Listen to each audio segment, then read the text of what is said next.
Transtornos de personalidades, eles não podem ser confundidos com transtornos puramente. Existe um transtorno de personalidade chamado transtorno de personalidade obsessiva compulsiva, que é diferente do transtorno obsessivo compulsivo.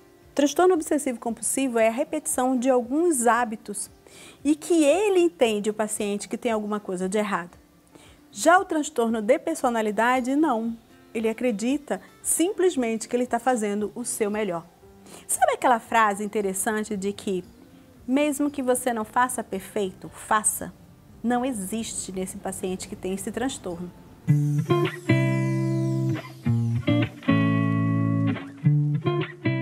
Esse transtorno, ele existe porque o paciente entende que a única forma de viver é sendo perfeito e jamais vai deixar de ser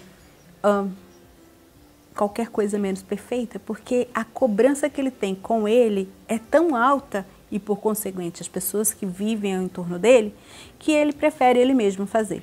Como ele é um controlador, ele tem um estado de atenção e alerta em luta ou fuga tão forte que é comum ele procurar um fisioterapeuta porque ele tem tensão em pescoço, ombros e cefaleias abundantes.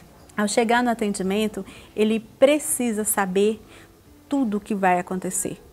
E fora do atendimento, ele precisa que você entenda absolutamente tudo o que ele tem. Então, ele é um paciente detalhista, de horários certos, de dificuldades extremas de lidar qualquer tipo de empatia ou simpatia. Você tentar mover nele o emocional é você chocá-lo, porque a razão é a única forma com que ele lida com a vida. As relações são muito ruins porque as relações demandam não controle.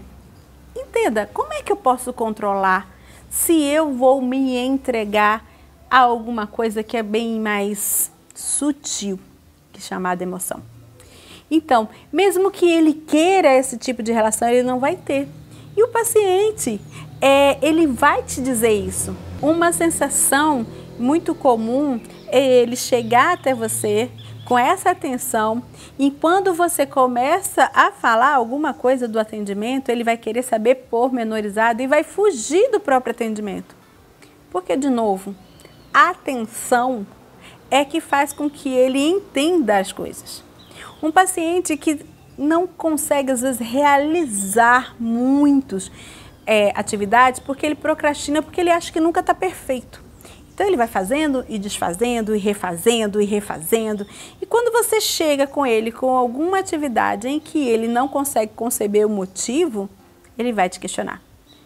É tão frustrante, às vezes, porque esse paciente não falta a sessão. Ele te paga, às vezes, adiantado e o valor ele não discute contigo. Ele não quer manipular você. Ele quer controlar você, porque é assim que ele vive. E aí você quer, de primeiro momento, tirar a única coisa importante, o estado de alerta dele, que está na tensão no seu pescoço, no seu ombro. É algo como que você está dizendo para ele que relaxe. É uma palavra que não existe. O fisioterapeuta, ele acha, então, que o problema é o paciente. Ele não quer colaborar, ele não quer fazer. Mas é o contrário. Ele precisa que você faça ele entender que, por mais que ele queira, de alguma forma, estar sempre controlando, isso não é possível. E ele precisa trabalhar as suas crenças limitantes, porque ele vem de uma família, às vezes religiosa, às vezes muito severa, que diz para ele que o que é certo, o errado é errado. E não existe nuances entre o certo e errado.